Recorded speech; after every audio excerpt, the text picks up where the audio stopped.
obviously having that conversation of long-term versus short-term, what your clients are looking at, invariably comes down to the question about liquidity too, right?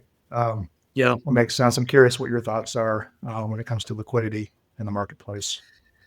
Yeah, liquidity is a really, really interesting topic that we spend a lot of time talking about with our clients. And all things being equal, of course, you'd rather have a more liquid portfolio than not. Like if you had two investments that were identical in all things other than one was less liquid than the other, you would, of course, pick the more liquid investment between the two.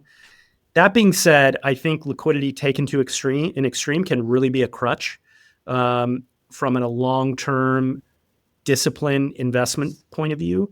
What I mean by that is we all know it's, kind of again, investing 101, behavioral finance, fear and greed are very powerful emotions that drive investment decisions.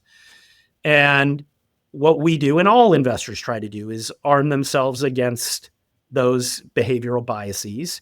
But in the background, typically, most clients, most investors have a 100% liquid portfolio. Literally at a click of a button that you could buy, or more dangerously, literally sell your net worth at a click of a button, now even on your smartphone. That I find to be very dangerous, but also just a tremendous distraction.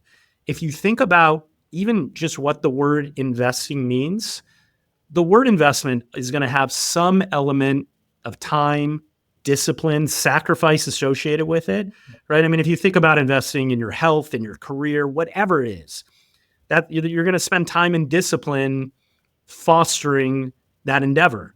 Yet with investments itself, we have to, again, at a click of our button, we can speculate, we can buy and sell, we have price targets. That's just so counter to long-term investing principles that I think from a high level, liquidity actually does more damage than good with broad-based diversified portfolios. I think it gives investors a false sense of control because what it does is it gives your emotions control at the exact wrong times. So this is so much of why we actually embrace illiquid investments. One is a starting point. We do think you could generate alpha or excess return by bearing some illiquidity in your portfolio. But in many ways, more importantly, it forces you just to have a true long-term investing mindset. Because if you buy something, you think about your home or investing in your business, when you're doing that, you're not thinking about, what's that price target and when am I going to sell it? Right. You don't have that distraction every moment of the day. So same thing with our long-term investments. Again, I go back to that healthcare royalty example.